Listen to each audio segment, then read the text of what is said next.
Hey there. Ever feel like we're living through just this, I don't know, unprecedented information revolution? Mm-hmm. It's easy to think that way when you're scrolling through a million things at once, right? Yeah.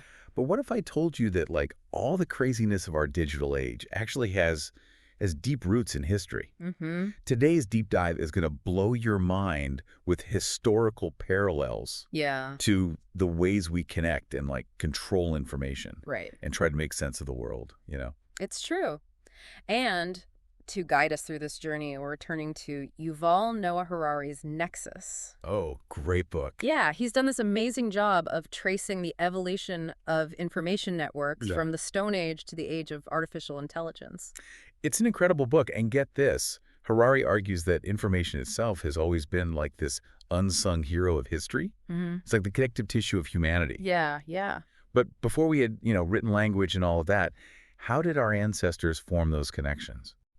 Well, imagine a world where stories were the main information network. Okay. So long before written records, stories were how tribes preserved their history, Oh. passed down wisdom, and even maintained social order. It's like that old saying, don't stray too far from camp, or the insert scary creature here will get you. Exactly. Keeps everyone in line. Exactly. And Harari actually unpacks this really captivating story about Sher Ami, the heroic pigeon from World War I. Oh, yeah? Yeah, this bird supposedly saved an entire battalion by delivering this vital message despite being, severely wounded. Wait, I remember learning about Jeremy in school. Oh, really? They were a total war hero, right? Well, here's where the lines get a little blurry. Okay. Harari, being the meticulous historian he dug into the military records Uh-huh. and discovered that while inspiring, the story might be more fiction than fact. What? It's possible the pigeon's message arrived too late to make a difference, and there's no concrete proof it was even Sher Ami who delivered it. Wow.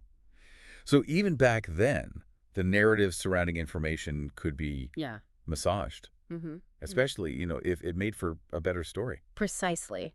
And that power of a compelling narrative, that is something Harari brings up again and again. Right. Think about it. Have you ever held a belief so strongly Mm-hmm. that even when faced with contradictory evidence, you still clung to it? Definitely. It's almost as if the story itself has more weight than the facts sometimes. Yeah, it's a very human thing to do. It is. It is. But then along comes writing, which you'd think would solve everything, right? Right. No more relying on memory alone. Exactly. Everything neatly documented. What could go wrong? Well, you've hit on a major turning point in how humans dealt with information. Okay. Writing, it did revolutionize things, it allowed for much larger scale storage and transmission of knowledge. Right. But this new tech also created new issues. Suddenly, we had to organize all these records. We had to find the exact scroll we needed in a growing library. Right. And then there's the whole issue of deciphering if the information was even accurate in the first place. It's kind of hilarious to think about ancient scribes dealing with information overload. Yeah, Weren't their records literally carved in stone? right. How do you misplace a stone tablet? You'd be surprised. Really? Harari talks about this clay tablet from ancient Ur. It's a record of livestock transactions. Okay. And guess what? Even back then, there were accounting errors. Yeah, no. The scribe's individual entries, they didn't match the grand total. They were off by 2 animals. See, this is why I could never be an accountant. Yeah. But it makes you realize that even with the most advanced technology of the time, the human element was still a factor. Exactly.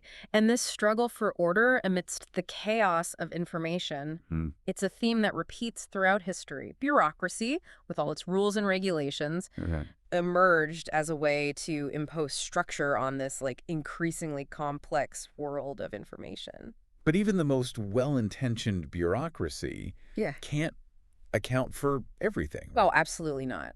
The real world is messy, Yes. and sometimes those neat categories just don't capture the nuances. Right. You're absolutely right. The real world always, has a way of defying even Yeah. our most meticulous attempts at categorization. Right. And the struggle for order within, a sea of information, Mm-hmm. it becomes even more pronounced when we look at religion. Oh, absolutely. Yeah. Talk about high-stakes information management. Mhm. What happens when people are seeking eternal truths, Yeah. divine guidance, that kind Yeah. of thing. Well, that desire for, a direct line Mm-hmm. to divine law, Yeah. one that bypassed fallible humans, is what led to the development of holy books. But wouldn't that just shift the potential for human error from, like, the messenger to the interpreter. Someone still has to decipher those ancient texts. Precisely. Yeah. It's a fascinating paradox. It is. And Harari dives deep into the evolution of Jewish textual tradition to illustrate this point. Okay. You have the Torah, then the Mishnah, which aimed to clarify the Torah, and then the Talmud, which offers interpretations of the Mishnah. Right. Each layer trying to bring greater clarity, Yeah. but ultimately adding to the complexity. It seems like the quest for, like, a single unified truth is a bit of a wild goose chase. Yeah. Right. It certainly makes you think twice about those who claim to have all the answers, doesn't it? Yeah, it does. And this brings us to another, like, major turning point in the history of information, the invention of the printing press. Ah, yes. The printing press, the ultimate symbol of knowledge for the masses. Right. Right. Yeah. I mean, we learned in school about how it democratized information, fueled the Renaissance. Yeah. It was a game changer. Absolutely. Yeah. A game changer. But as we've seen throughout history, every leap forward in information technology comes with its own set of challenges. Okay, I'm sensing a but coming. You're right to be skeptical. Okay. More information does not automatically equal a better world. Right. Harari uses a pretty chilling example to illustrate this point. Okay. The Malleus Maleficarum. But what now? The Malleus Maleficarum. That sounds more like a spell from Harry Potter than a historical document. It translates to the Hammer of Witches. Oh, wow. And trust me, it's far from child's play. Okay. This was essentially a witch hunting manual. Wow. Published in the late 1400s. Okay. It laid out, in terrifying detail, how to identify, interrogate, and even execute suspected witches. And guess what gave this horrifying text its reach? Don't tell me. The printing press. You got it. Oh, no. Instead of spreading enlightenment, the printing press turned this witch hunting manual into a bestseller, amplifying its hateful message across Europe. Wow, that's a sobering thought. It is. So instead of ushering in, like, a new era of reason, the printing press became a tool for large-scale persecution. Sadly, that's one side of the coin. Wow. It highlights a crucial point. Okay. Information itself is neutral. Okay. It's how we use it. Right. How we control it. Yeah. And frankly, how we weaponize it. Right. That truly matters. Yeah, it's making me think about today's world, all the, like, misinformation swirling around online. It's like we're dealing with the same problem on a whole new level. That's the heart of what Harari is getting at. The technologies have changed, but the fundamental dilemmas around information, they persist. Yeah. And this brings us right to the digital age. Okay, so same song, different verse. Yeah. Or is there something fundamentally different?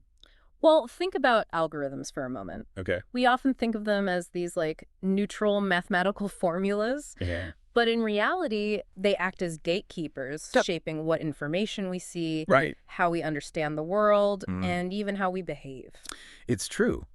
Algorithms are everywhere these days. Yeah. I mean, half the time I feel like my social media feed is like reading my mind, and the other half, I'm convinced it's trying to sell me something I didn't even know existed. Right. And that's just the tip of the iceberg. Okay. Harari points to a really, really, like, disturbing example. Okay. Facebook's role in the violence against the Rohingya people in Myanmar, the algorithms actually amplified hate speech. Wow. And misinformation fueling real-world atrocities. That's terrifying.